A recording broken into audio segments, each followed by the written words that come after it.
আমরা চাই, কোনো ভায়া লাগে না, মিডিয়েটর লাগে না, মধ্যস্থতাকারী লাগে না, আল্লাহ বলে ডাকার সাথে সাথে তিনি ডাকে সাড়া দেন। লাম ইয়ালিদ ওয়া লাম ইয়াকুল লাহু, জন্ম দেনও নাই, জন্ম নেনও নাই। মুশরিকরা বলতো আল মালাইকাতু বানাতুল্লাহ, তারা বলতো ফেরেশতারা নাকি আল্লাহর মেয়ে। নাউযুবিল্লাহ। ওয়া ক্বালাতিল ইয়াহুদু উযাইরুন ইবনুল্লাহ, ইহুদিরা বলতো উযাইর আলাইহিস সালাম আল্লাহর ছেলে। ওয়া ক্বালাতিন নাসারা আল মাসীহ ইবনুল্লাহ, আর খ্রিস্টানরা বলে ঈসা মাসীহ, ঈসা আলাইহিস সালাম উনি নাকি আল্লাহর ছেলে। নাউযুবিল্লাহ। আল্লাহ সবগুলো ভ্রান্ত ধারণার কবর রচনা করেছেন এই আয়াতটি। লাম ইয়ালিদ ওয়া লাম না না, এগুলো ভুল। ক্লিয়ার কাট শুনে রাখো, কান খাড়া করে জেনে রাখো। লাম ইয়ালিদ ওয়া লাম ইউলাদ, তিনি কাউকে জন্ম দেনও নাই, তিনি কারো কাছ থেকে জন্ম নেনও নাই। ইমাম আবু বকর আল বাকিল্লানি একজন বড়, অনেক বড় একজন দার্শনিক ছিলেন এবং তর্কবাগীশ ছিলেন ইরাকের। নাম শুনেছেন কেউ? আবু বকর আল বাকিল্লানি।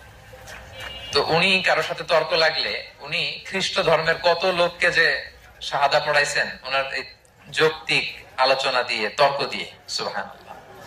এক খ্রিস্টান পাদ্রী ওনারে প্রশ্ন করলো, তোমরা মুসলমানরা খুব রেসিস্ট।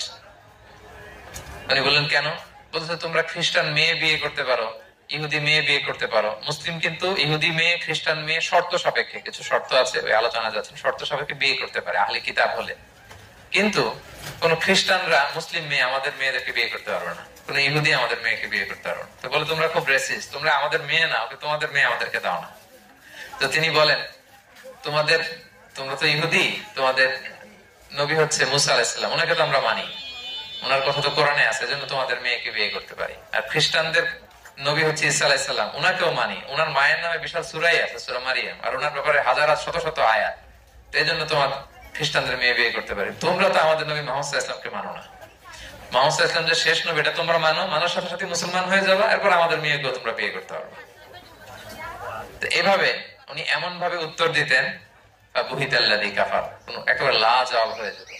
তো ওনার নাম যখন ছড়ালো, ইরাকের মুসলিম বাদশাহ ওনাকে কনস্টান্টিনোপলে পাঠাবেন, যেখানে রোমান এম্পায়ার।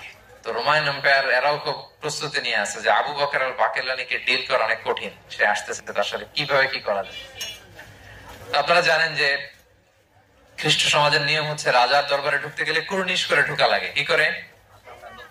মাথা নত করে, এরকম নিচের দিকে করে রুকুর মতো করে এরপরে ঢোকা লাগে।